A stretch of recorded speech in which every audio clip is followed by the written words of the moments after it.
हरिः ॐ श्रीगुरुभ्यो नमः। हरिः ॐ। ॐ सदाशिवसमारम्भां शङ्कराचार्यमध्यमाम् अस्मदाचार्यपर्यन्तां वन्दे गुरुपरम्परां। श्रुतिस्मृतिपुराणानाम् आलयं करुणालयं नमामि भगवत्पादं शङ्करं लोकशङ्करं। शङ्करं शङ्कराचार्यं केशवं बादरायणं सूत्रभाष्यकृतौ वन्दे भगवन्तौ पुनः पुनः। ईश्वरो गुरुरात्मेति मूर्तिभेदविभागिने व्योमवद्व्याप्तदेहाय दक्षिणामूर्तये नमः। ॐ असतो मा सद्गमय तमसो मा ज्योतिर्गमय मृत्योर्मा अमृतङ्गमय। ॐ शान्ति शान्ति शान्तिः। वासुदेवेन्द्र योगीन्द्रं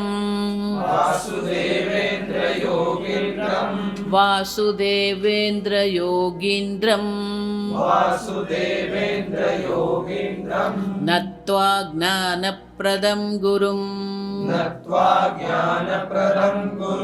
मुमुक्षूणां हितार्थाय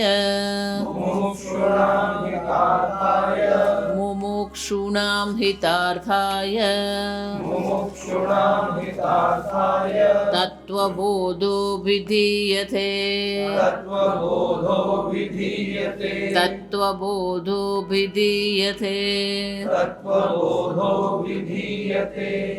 मुमुक्षुत्वं किं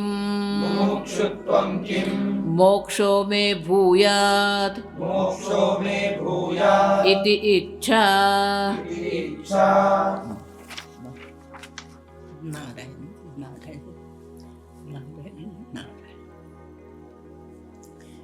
मुमुक्षुत्वम चतुर्थ संपत्ति। साधन चतुष्टय की चर्चा वेदांतों में अवश्य है अधिकारित्व की प्राप्ति के लिए। उसमें विवेक वैराग्य दो और षट संपत्ति को एक साथ लेते हैं, क्योंकि वह शांति है, निष्कामता है, निवृत्ति है, वैराग्य है, वैराग्य का परिपाक है। उसके बाद चतुर्थ जो संपत्ति है वह है मुमुक्षुत्व। ये मोक्ष की मोक्तुम इच्छा मुमुक्षा, तो मोक्ष की इच्छा है मुमुक्षा। किससे मोक्ष की इच्छा? ये प्रश्न उत्तर, किससे मोक्ष की इच्छा? अभी तक तो शांति की बात हुई, बड़ा अच्छा समाधान की बात हुई। समाधान में अर्थात शांति में हम बैठे। अभी इच्छा की बात कहाँ से आ गई? ये नितांत आवश्यक है। यदि आपको सत्य की जिज्ञासा नहीं है, यदि आप सत्य को प्राप्त करना नहीं चाहते हैं, तो आप बैठे रहेंगे शांत होकर और आपको कोई दर्द नहीं है, पीड़ा नहीं है, तो किसका दर्द है? यहाँ तो ऐसे लगता है कि छूटने की इच्छा। मुमुक्षा माने छूटने की इच्छा। किससे छूटना चाहते हैं?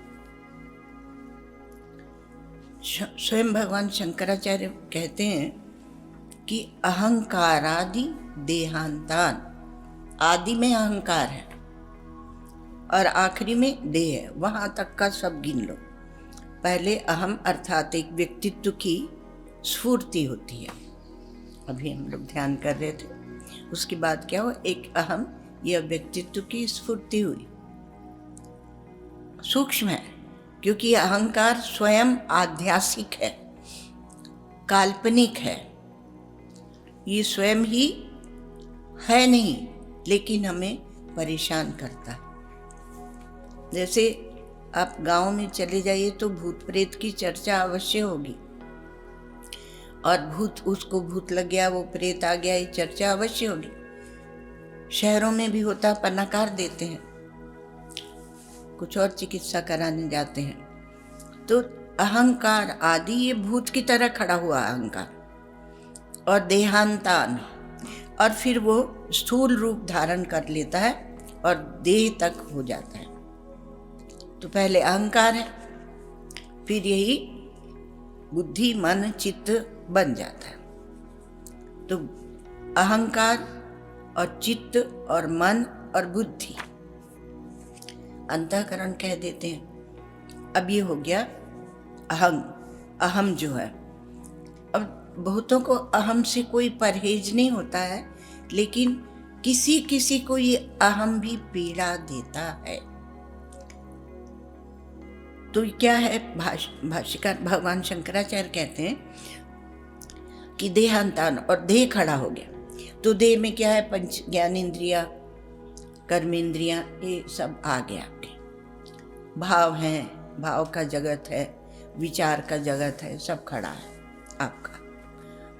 और फिर ये क्या है, कहा बंधन अज्ञान कल्पितन, यही बंधन है।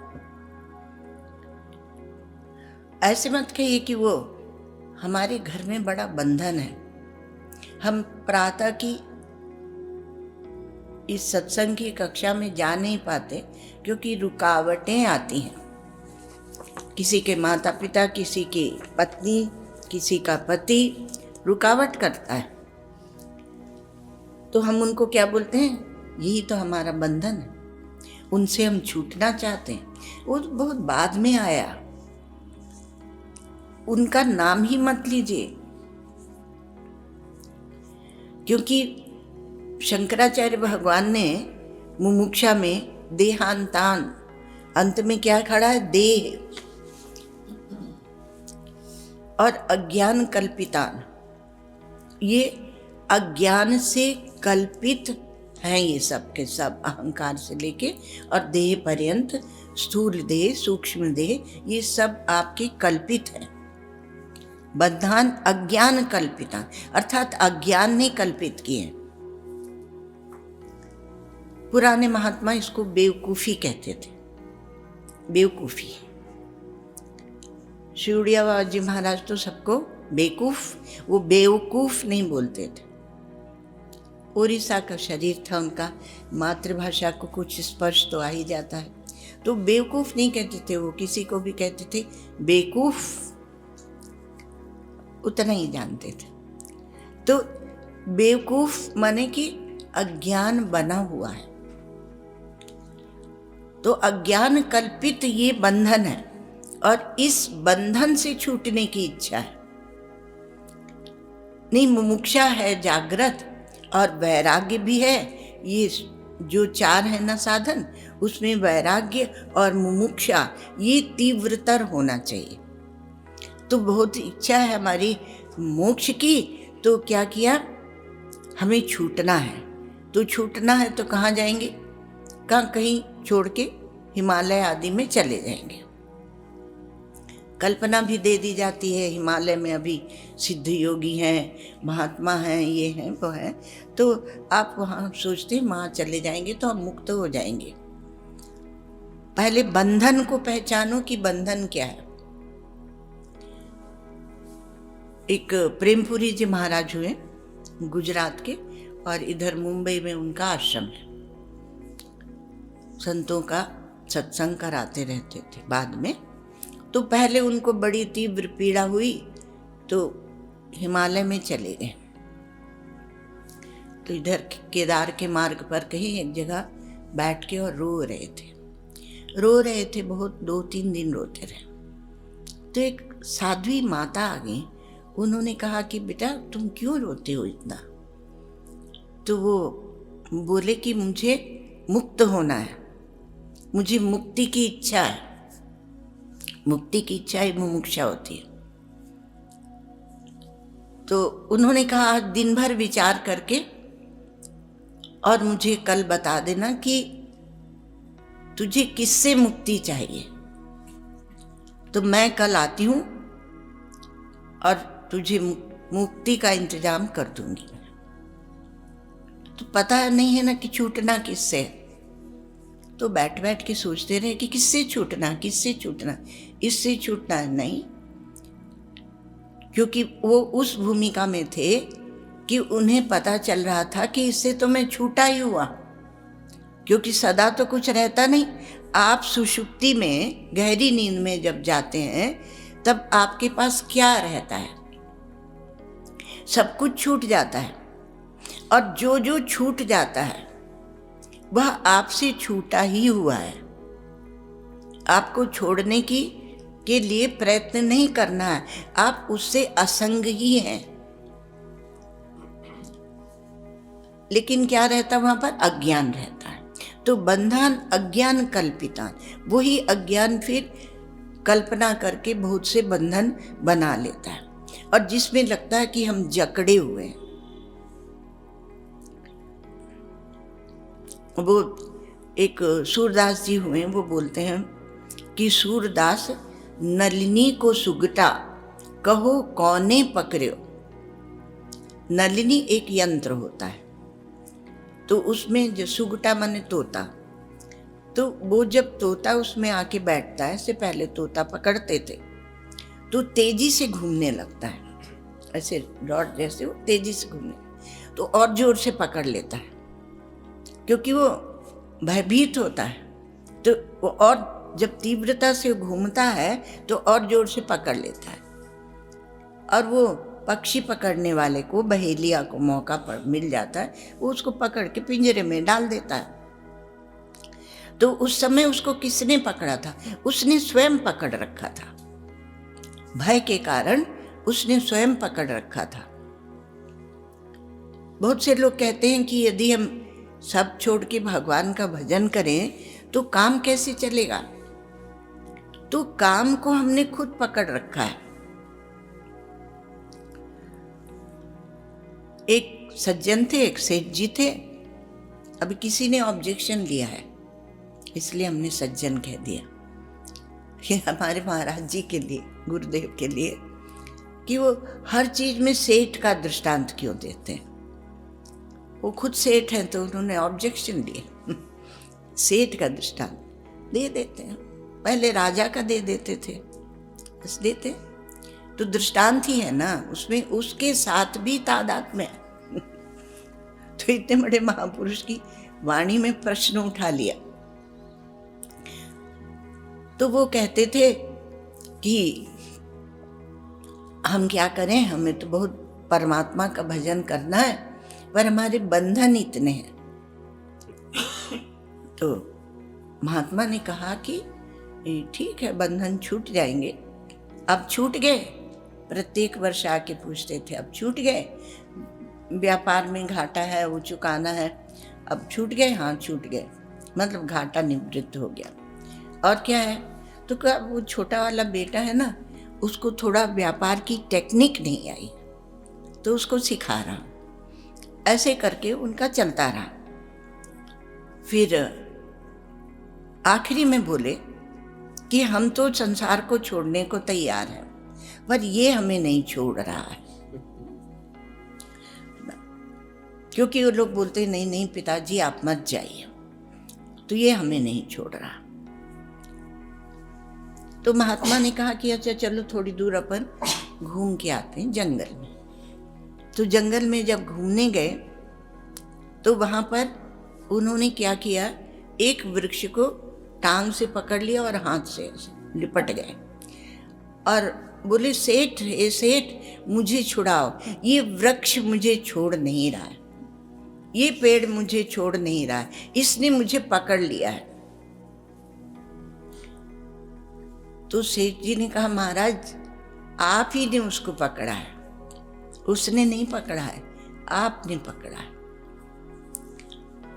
तो महात्मा ने कहा कि अच्छा तो संसार ने तुझे पकड़ लिया है ना, तू तो छोड़ना चाहता है पर संसार ने तुझे पकड़ लिया है, तो मुझे ये वृक्ष क्यों नहीं पकड़ सकता? मुझे इस वृक्ष ने पकड़ लिया है।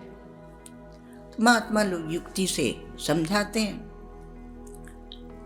तो भगवान शंकराचार्य कहते हैं कि अज्ञान कल्पित है बंधन, अच्छा, कहानियां मतलब दृष्टांत तो बहुत से सुना देंगे आपको, दिमाग में आ भी जाते हैं, लेकिन बात यह है कि अज्ञान कल्पिता, जो अज्ञान कल्पित ये बंधन है, तो मोक्षो में भूयाद इति इच्छा, तो एक तो इच्छा नहीं होती है।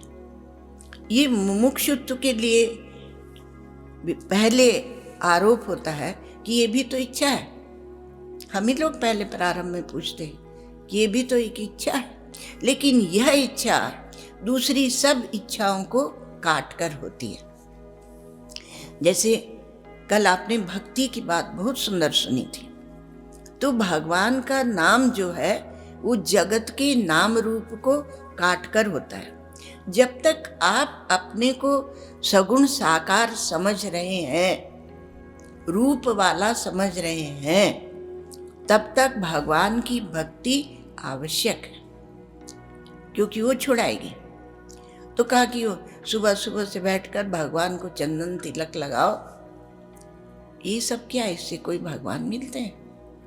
आज के प्रश्न पूछते हैं, आज के क्या, हमेशा आज के होते थे, तो पूछते हैं कि इससे कोई भगवान मिलते हैं? ये सब नाटक क्यों करना है? हमारे श्री गुरुदेव कहते हैं कि ठीक है, तुम भगवान की पूजा मत करो, उन्हें मत सजाओ, तो तुम अपना मेकअप करोगे, अपने को सजाते बैठोगे, तो इससे अच्छा कि उनको सजाओ। तो कैसे छूटते हैं? छूटने, इसलिए वेदांत हमेशा कहाँ से छूटते हैं, और इसमें क्या है? मोक्ष की इच्छा, छूटने की इच्छा छूटने की इच्छा। अब किससे छूटना है? तो बताएं, अज्ञान से छूटना है। जब ये समझ आएगी तब वेदांत के मार्ग पर आप आ गए। एक बात। दूसरी बात क्या है, बहुत महत्वपूर्ण, कि किसी को अज्ञान का दुख नहीं होता है। देखो, सच्चित और आनंद तीन है। तो सच्चित आनंद में सत्य जो है वो क्या है? आप जानते हैं, सत्य जो है वो एग्जिस्टेंस है, आपका अस्तित्व है। तो अस्तित्व के लिए हम देह, अगर देह मात्र मान लेते हैं अस्तित्व, तो उसके लिए हम लोग कुछ ना कुछ करते रहते हैं। और सत्य यदि परमात्मा को मानते हैं तो हम समाधि लगाते हैं, समाधि पर्यंत सदंश की प्रधानता है। और उधर यदि दुख से हमें वैराग्य होता है तो हम आनंद की ओर चलते हैं, अर्थात ईश्वर की भक्ति करते हैं। किसी पर कुछ वो नहीं है, खाली विवेक के लिए सुना रहे हैं आपको, तो भगवान की भक्ति करते हैं। आवश्यक है, जरूर आवश्यक है। मोक्ष कारण सामग्र्याम भक्तिरेव गरीयसी। मोक्ष कारण सामग्री में भक्ति सबसे गरीयसी है, ठीक है ना? लेकिन क्या किसी को केवल और केवल अज्ञान की पीड़ा होती है? दुख से हम छूटना चाहते हैं, मृत्यु से हम छूटना चाहते हैं। सत की प्रधानता से मृत्यु, मतलब उसका विपर्य है। तो मृत्यु से हम छूटना चाहते हैं और दुख से हम छूटना चाहते हैं, आनंद का विपर्य है। किंतु जो ज्ञान है, चित्त है, उसका विपर्य क्या होगा? अज्ञान। अभी हमारा जीवन विपर्य में चल रहा है, तो हम क्या उससे छूटना चाहते हैं? अज्ञान से? अज्ञान से हम नहीं छूटना चाहते। ये एक बहुत बड़ी कठिनाई है। हमें जितनी जानकारी है दुनिया की, हम उसी को ज्ञान समझ लेते हैं। आध्यात्मिक अर्थात बौद्धिक भी बहुत सी जानकारियां होती हैं, तो उन जानकारियों से हम तृप्त हैं, और उनसे तृप्त हैं इसलिए हम ज्ञान नहीं चाहते। आप देखना, सत्य क्या है? अज्ञान अर्थात हम सत्य को नहीं जानते। हम अपना जीवन बिता रहे हैं, पर सत्य क्या है, हम क्या है हम नहीं जानते, ईश्वर क्या है हम नहीं जानते, जगत क्या है हम नहीं जानते। लेकिन कभी उसका आपको दुख हुआ, अर्थात आपकी पीड़ा के मूल में सत्य बैठा हो और सत्य ही जुड़ा हुआ हो सत्य के साथ और आनंद के साथ, अर्थात उसका हमें ज्ञान चाहिए। तो कभी हमें सत्य की को जानने की पीड़ा नहीं होती।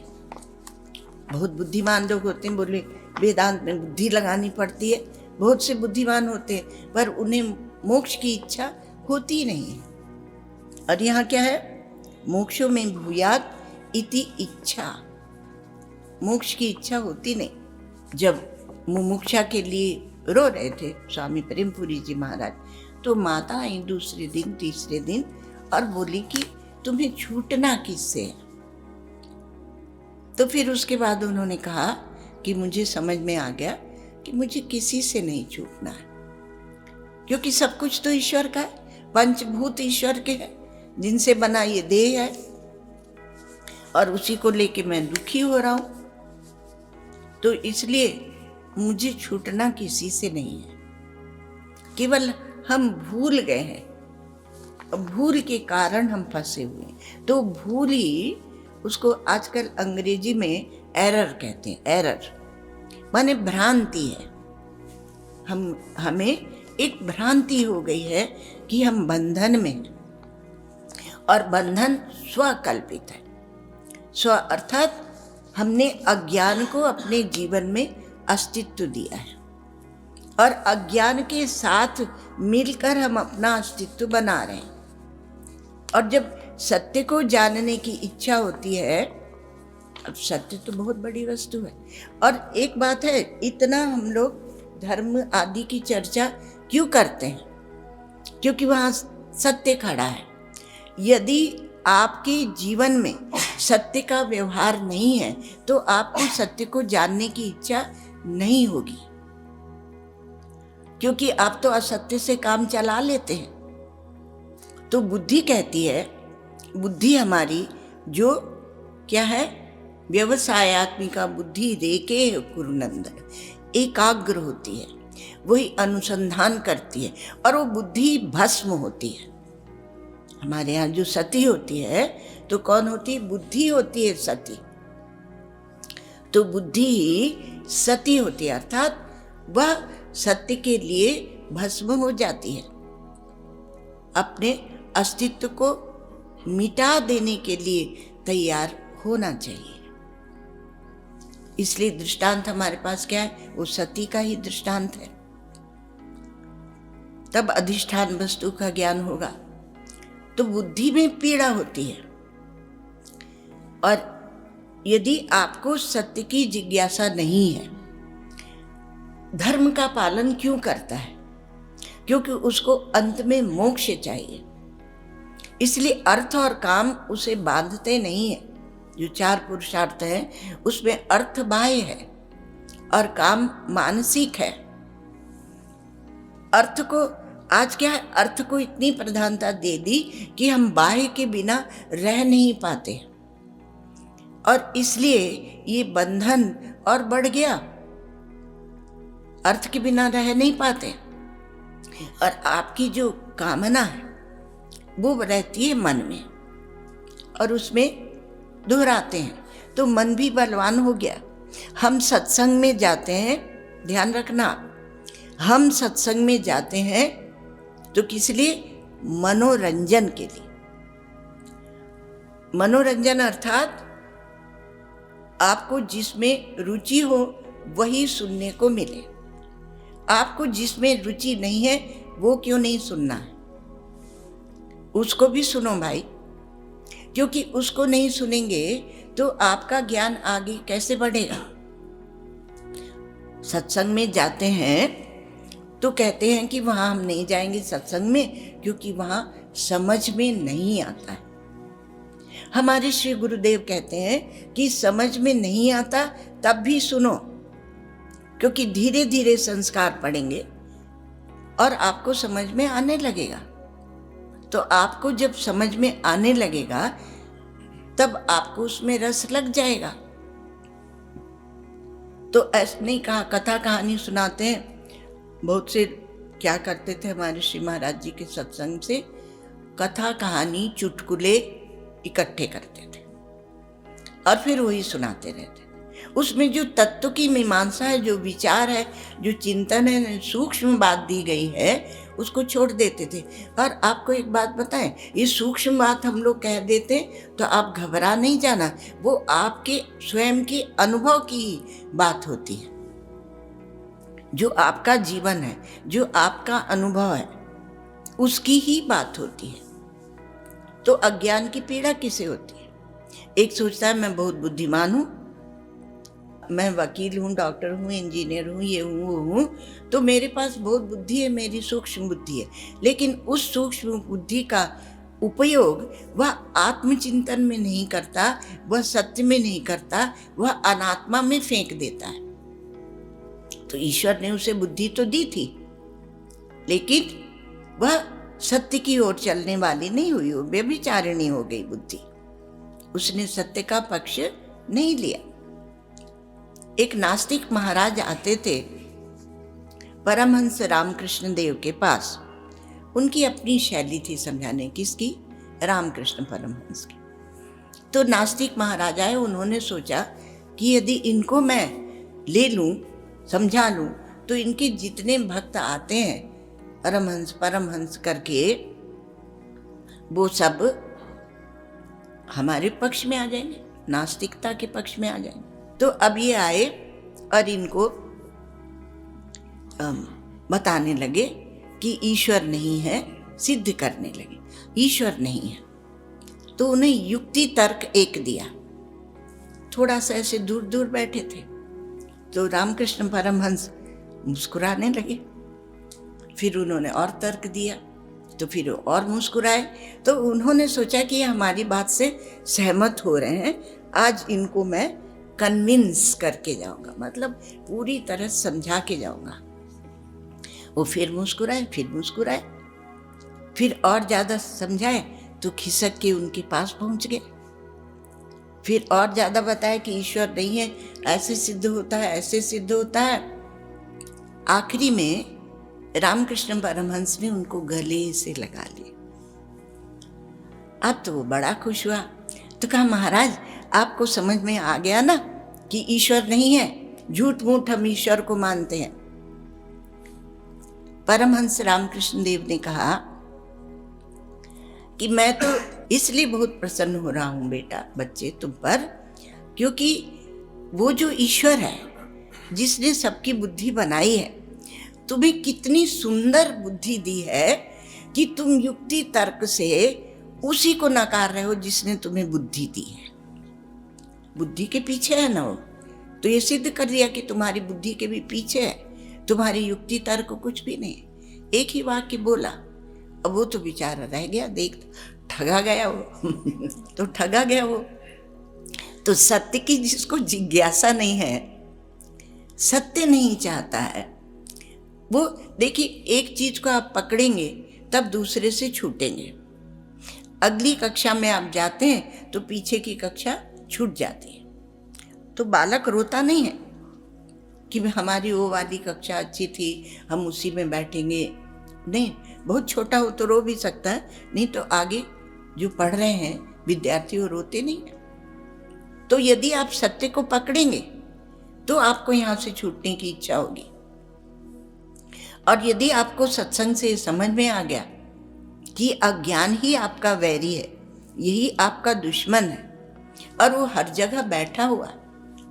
अब जो भी व्यवहार चलाते हैं, वृत्ति की चर्चा हम लोग करते हैं, तो वृत्ति व्यवहार है और ये वृत्ति में वो अज्ञान बैठा हुआ है, क्योंकि ये व्यवहार है। एक वो श्लोक आता है ना, रूपम दृश्यम, रूप क्या है? दृश्य है। और लोचनम दृक्, और नेत्र जो है वो उनको देखते हैं, नेत्र। तो नेत्र किसी रूप से बंधते नहीं है, ये तो आपका मन बेईमान है जो बांधता है किसी रूप से। वहां भी वो बंधता नहीं, वो कल्पना ही कर लेता है कि हम उसके रूप से बंधे हुए, अब उसको हम छोड़ ही नहीं सकते, हम उसको देखे बिना रह ही नहीं सकते। तो रूपम दृश्यम लोचनम दृक्, तो दृष्टा कौन है? लोचन। और तद दृश्यम दृक् तो मानसम, और वो नृत्य भी दृश्य हो जाते हैं जब दृष्टा कौन बनता है? मन। और फिर दृश्याधी वृत्तयः, जितनी भी धी वृत्ति, बुद्धि की वृत्तियां हैं, और साक्षी द्रगेव न तु दृश्यते, और साक्षी है दृष्टा, वो दृश्य नहीं बनता। जैसे कि जब आप इंद्रियों से देखते हैं तो इंद्रियां देखती हैं, फिर इंद्रियों को मन देखता है, तो मन जब इंद्रियों को देखता है तो इंद्रियां मन को नहीं देख सकती, क्योंकि मन वहां दृष्टा है। और फिर बुद्धि मन को देखती है, और बुद्धि वृत्तियों को देखने वाला साक्षी है। तो साक्षी दृग मात्र है, और न दृश्यते, वह देखा नहीं जाता है। तो वो सत्य है, कहा वो सत्य है। वो सत्य है तो हमें उसे ही ढूंढना है, हमें सत्य को ढूंढना है। पर सत्य क्या है ये भी तो कहीं से पता चले कि सत्य क्या है। इसलिए हमारे यहाँ पर प्रमाण की महानता है। भगवान शंकराचार्य ने 2 विभाग कर दिए, एक निर्माण का विभाग और एक प्रमाण का विभाग। ये भगवान शंकराचार्य ने ही किया था पहले से, पर उसको वैज्ञानिक ढंग से विभाजित करना ये केवल इनकी महानता है। तो इन्होंने वैज्ञानिक ढंग से कहा कि ये निर्माण का विभाग है, ये प्रमाण का विभाग है। सूक्ष्म स्तर तक निर्माण का विभाग है, और वहाँ योग आदि सब आ जाते हैं, भक्ति भी, योग भी, सब निर्माण विभाग है। आपके अंतःकरण का निर्माण करते हैं, लेकिन उस अंतःकरण का प्रयोग कहाँ करेंगे? तो कहा प्रमाण विभाग में वह इतना शुद्ध होना चाहिए। इसलिए हम लोग एक शब्द का प्रयोग करते हैं, समाधि पूत प्रज्ञा। कौन सी प्रज्ञा चाहिए? का जो समाधि से पवित्र हुई है, ऐसी बुद्धि चाहिए। तब जैसे ही प्रमाण की बात कही जाती है उसको बोध हो जाता है, जैसे ही दिखाया जाएगा वो देख ले। अगर नेत्र में कुछ खराबी है तो आप औषधि डाल के उसे शुद्ध कीजिए, तब आप रूप को ज्यों का त्यों देखेंगे। यदि नेत्र आपके शुद्ध हैं, पवित्र हैं, उनमें कोई रोग नहीं है, निरोग है, तो देख लेंगे, नहीं तो कैसे देखेंगे। कोई कोई कलर ब्लाइंड होते हैं, जैसे तुलसीदास जी महाराज कहते हैं कि मुकुर मलिन अरु नयन विहीना, राम रूप देखहि किमि दीना। हम भगवान अवतार लेते हैं भक्ति में, उसी को व्यवहारिक ढंग से समझाया जाता है, लेकिन सब उन्हें पहचान नहीं पाते। उसी प्रकार से आपका ये जो तत्व है वो आपके कर्म धर्म की भूमि तक अवतरित है, पर हम उसे देख नहीं पाते, क्योंकि हम उसके माइक अंश में बैठ जाते हैं। माइक अंश नाम और रूप है। अस्ति भाति प्रियम रूपम नाम चेत्यंश पंचकम। अस्ति भाति प्रिय और रूप और नाम 5 हैं, इन्हीं से हम व्यवहार चला रहे हैं। अस्ति माने है पना, और भाति माने भाषित होता है, मालूम पड़ता है, दिखता है। और प्रियता, प्रियता को यहाँ तक हम लोग ले जाते हैं विवेक में कि आप आँख खोलकर जो देखते हैं तो उसमें आपकी प्रियता है, अर्थात इस जगत में आपकी प्रियता है, इसलिए हम आँख खोल के देखते हैं। ये क्या है? प्रियता है।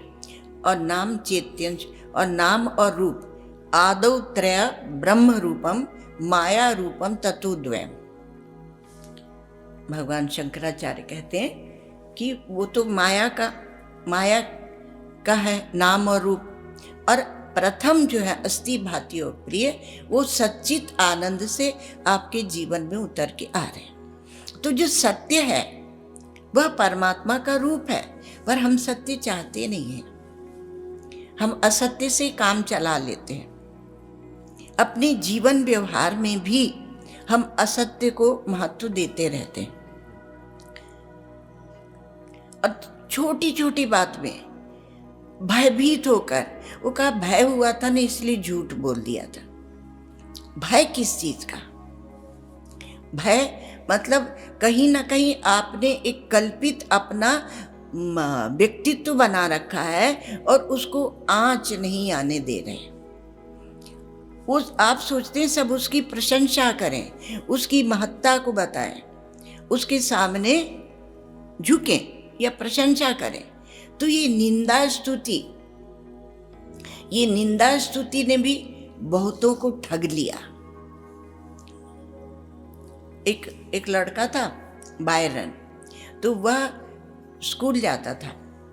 तो स्कूल जाते समय वो देखता था कि एक लोहार कैसे धौंकनी चलाता है और कैसे वो लोग बनाते हैं औजार। तो रोज देखता था और फिर चला जाता था स्कूल। एक दिन क्या हुआ कि वो देख रहा था, छोटा बच्चा 8-10 वर्ष का, तो उसका धौंकनी चलाने वाला नहीं आया था। तो उसने बड़े प्रेम से उस दुकान लोहार ने कहा, धौंकनी चलाओगे? तो ये बोला कि हाँ चला लेंगे। तो धौंकनी चलाता रहा और वो प्रशंसा करता रहा, तुम खूब अच्छी चला रहे हो, इतनी अच्छी तो हमारा जो कर्मचारी है धौंकनी चलाने वाला वो भी नहीं चलाता, तुम तो बहुत अच्छी धौंकनी चला रहे हो। अब ये प्रशंसा में बैठा रहा, और फिर परिणाम क्या हुआ कि स्कूल के लिए वो देर हो गई उसको। घंटा बज गया और ये पहुंचा बड़ी देरी से, क्योंकि वो 1-2 घंटे उससे काम कराया। तो फिर वहाँ पहुंचा तो डांट पड़ी, सजा मिली। तब उसने मन ही मन विचार किया कि ये प्रशंसा ये बहुत खतरनाक चीज होती है, ये कैसे हमें मूर्ख बना देती है। तो प्रशंसा, ये निंदा स्तुति, और आगे बढ़ो, मान अपमान और प्रतिष्ठा। तो हमारे सन्यास के जो उपनिषद है उसमें कहा है कि प्रतिष्ठा शूकरी विष्ठा। प्रतिष्ठा जो मिलती है वह शूकरी विष्ठा, माने शूकर की विष्ठा है, तो प्रतिष्ठा शूकरी विष्ठा, उसके पीछे नहीं जाना चाहिए निंदा स्तुति के।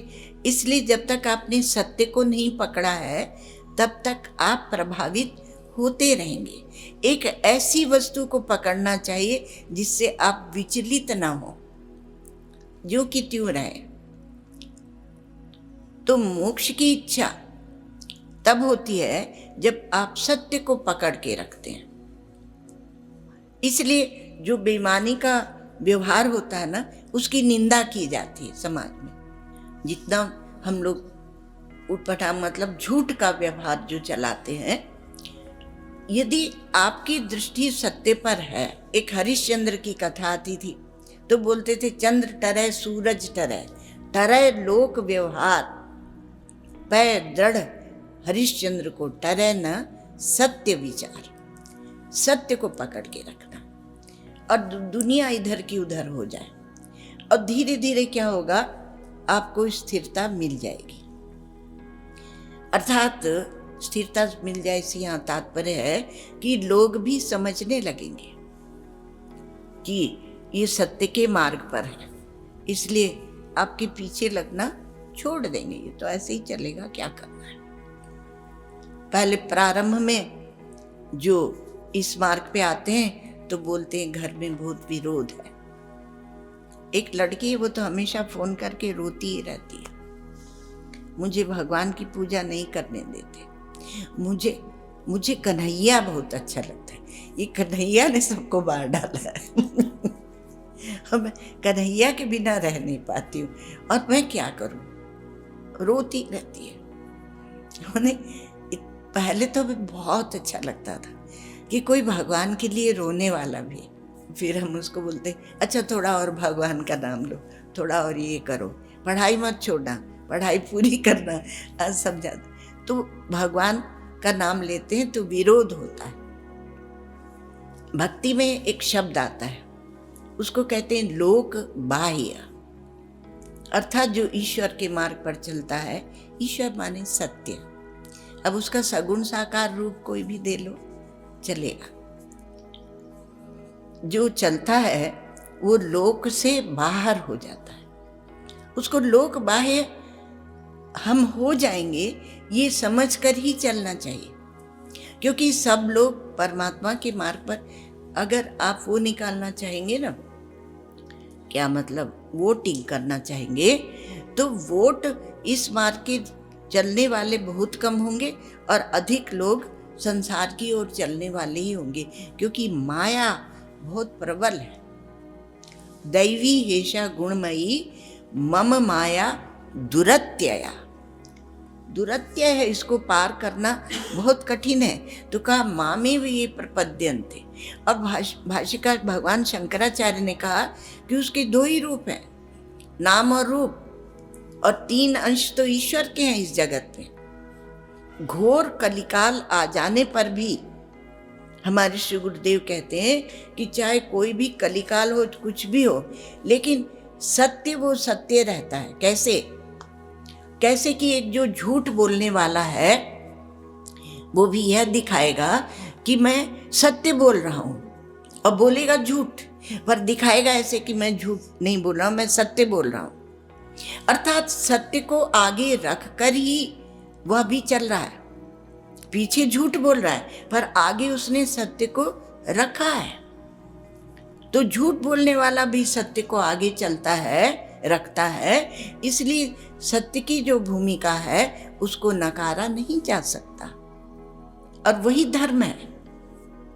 धर्मम चर और सत्यम वद। तो सत्य को अपने जीवन में आने दीजिए। कहा मुमुक्षा तो बड़ी अच्छी बात बताई कि अज्ञान से छूटना है। अज्ञान से छूटना है, पर छूटे कैसे? पहले जीवन में सत्य को आने दीजिए। क्योंकि अज्ञान एक झूठी कल्पना है, झूठ है उसके साथ में, इसलिए ज्यादा दिन वो टिकता नहीं है। तो उससे छूटना है हमें। इच्छा होनी चाहिए। इच्छा होगी, इच्छा अर्थात प्रेम, इच्छा अर्थात लालसा, इच्छा अर्थात व्याकुलता, इच्छा अर्थात जिज्ञासा। हमारे रामानुजाचार्य जी महाराज उसको व्याकुलता बोलते हैं, और हमारे शंकराचार्य जी महाराज जिज्ञासा बोलते हैं। तो व्याकुलता होना चाहिए, जिज्ञासा होना चाहिए। इसलिए यहाँ पर केवल कह दिया इच्छा होनी चाहिए, पीड़ा होनी चाहिए, दुख होना चाहिए। दुख माने वो वाला दुख नहीं संसारी, जिसमें सुख दुख साथ में लगे हुए।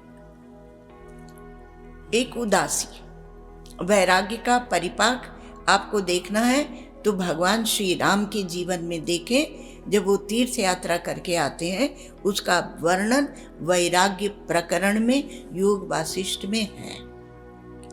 आप लोग अवश्य देखें वो योग वासिष्ठ में। और वहाँ वो स्वयं जब उन्हें विश्वामित्र आए ले जाने को, तो बोलते हैं कि मेरा बेटा तो तीर्थ यात्रा करके आया, मानसिक रूप से रोगी हो गया है, न कुछ हंसता है न बोलता है, और कुछ बड़बड़ाता रहता है अपने आप और चुप बैठा रहता है। उन्हें बुलाया गया, पूछा गया क्या तकलीफ है। गुरु वशिष्ठ भी विराजमान है। तब वो अपने वैराग्य का वर्णन करते हैं कि मुझे ऐसे प्रत्येक वस्तु से वैराग्य, किसी भी चीज का उठा लो नाम, वो सब का वर्णन करते हैं कि मुझे सब में झूठापना दिखता है, मुझे सब में नकलीपना, खोखलापना दिखता है, और इसलिए मैं त्रस्त हूं। करूं क्या? रोटी खाता हूं तो लगता है शरीर के लिए, और शरीर तो गंदा है, गंदगी की एक पुड़िया है। तो ऐसे वैराग्य का वर्णन वहां पर है। तो वैराग्य में भी छूटना है, हम छूटते हैं। तो आप और संग्रह मत कीजिए, आप बंध जाएंगे, आप छूटने की सोचिए। मुक्ति की इच्छा यही मुमुक्षा है।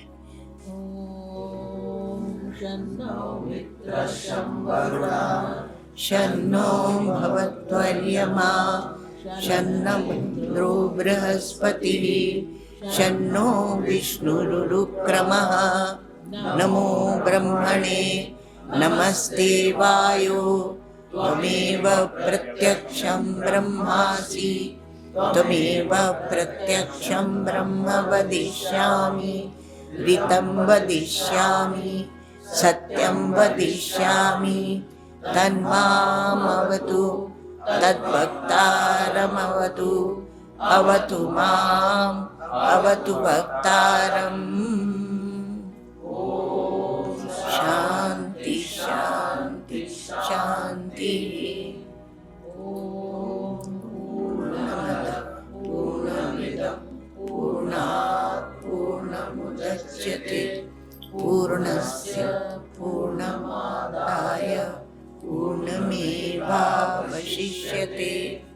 ओम शांति शांति शांति।